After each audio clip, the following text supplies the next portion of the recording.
వెళ్ళాను, రైతుల దగ్గరికి వెళ్ళాను, నిరుద్యోగుల దగ్గరికి వెళ్ళాను.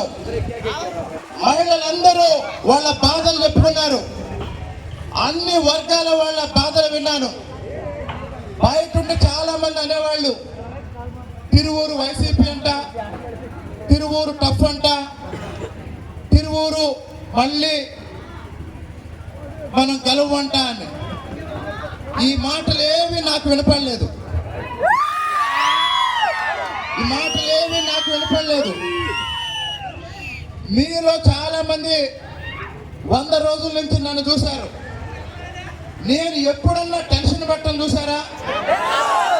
చెప్పండి, చూసారన్నా? ఎప్పుడన్నా టెన్షన్ పెట్టడం చూసారా? వీళ్ళు పెట్టారు టెన్షన్, నాయకులు టెన్షన్ పెట్టారు. రాజేశ్వర గారు ఒకే మాట చెప్పారు, సార్ ఈ ఎన్నికల్లో మనం గెలవాలి,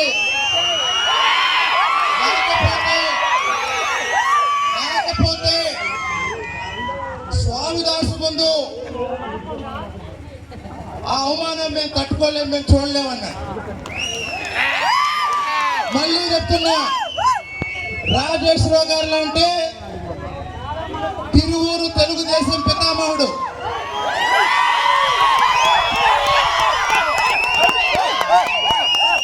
రాజేశ్వర గారు ఊటుకూరు నాయకుడు కాదు.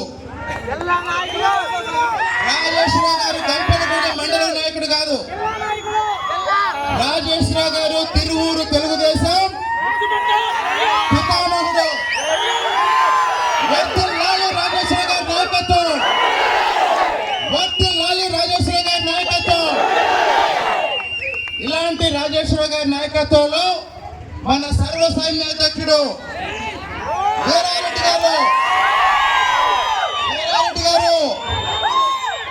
వీరారెడ్డి గారు ఈ ఎన్నికల ప్రచారంలో ఎంత అద్భుతంగా పనిచేశారో నాకే తెలుసు. ఆయన ఎన్నో సలహాలు ఇచ్చి నన్ను నడిపించారు. ఎక్కడైనా ఇబ్బంది వచ్చిందంటే, కనుమూరులో కానీ ఇంకో చోట ఇబ్బంది వచ్చిందంటే ఆయన నిలబడ్డాడు, పార్టీని నిలబెట్టాడు. కాబట్టి ఇది తిరువూరు కార్యకర్తల విజయం, ఇది తిరువూరు కార్యకర్తల విజయం, ఇది తిరువూరు కార్యకర్తల కళ, ఇది తిరువూరు కార్యకర్తల పండుగ. కాబట్టి మళ్ళీ ప్రజల్ని మనం నమ్మారు. మనకి ఇచ్చింది అధికారం కాదు, మనకొక బాధ్యత అప్పచెప్పారు. మళ్ళీ వచ్చే 5 ఏళ్ళు అన్ని వర్గాలకి, అన్ని కుటుంబాలకి మంచి చేద్దాం. మనకి ఓటు వేయని వాళ్ళు కూడా మళ్ళీ ఎన్నికలు వచ్చినప్పుడు మనం అడగకుండానే మనకు ఓటేసే విధంగా. మొన్న ఈ ఎన్నికల్లో తిరువూరులో, తిరువూరు మున్సిపాలిటీలో ఉన్న కౌన్సిలర్ల కుటుంబ సభ్యులు దాదాపు 90% మంది మనకే ఓటేశారు. వైసీపీ నాయకుల కుటుంబాల్లో మెజారిటీ మనకు ఓటేశారు. ఎందుకు వేశారని నేను అడిగా. నాకు ఒక కౌన్సిలర్ చెప్పింది ఏంటంటే, ఇలాంటి నాయకుడిని కాపాడుకోవాలి అని జనమంతా నిర్ణయించుకున్నారంట. కాబట్టి రాజకీయాలకు అతీతంగా అభివృద్ధి మీద దృష్టి పెడదాం.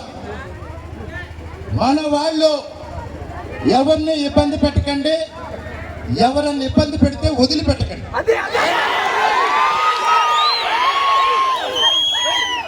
మీరు వదిలిపెట్టినా నేను వదిలిపెట్టినా.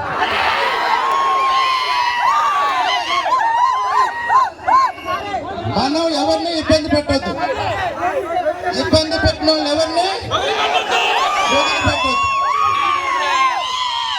ఎవరి రుణం ఉంచుకోవద్దు, వడ్డీతో సహా చెల్లిద్దాం, రుణమాఫీ చేయొద్దు, అందరి అప్పు తీర్చేద్దాం. కానీ ప్రజలు మనకు అధికారాన్ని ఇచ్చింది, జగన్మోహన్ రెడ్డిని ఓడించింది చంద్రబాబు నాయుడు గారు అంటే అభివృద్ధి అని. మరి చంద్రబాబు నాయుడు గారు పంపించిన కార్యకర్తగా నా బాధ్యత ఏంటంటే, నాకు చంద్రబాబు నాయుడు గారు 4 నెలల క్రితం ఒక పని అప్పచెప్పారు. తిరువూరు వెళ్ళమన్నారు, తిరువూరు వచ్చాను. మొన్న ఎయిర్పోర్ట్లో సార్ అమెరికా నుంచి వచ్చినప్పుడు ఎయిర్పోర్ట్లో ఎదురెళ్ళంగానే తిరువూరులో గెలుస్తున్నామన్నారు.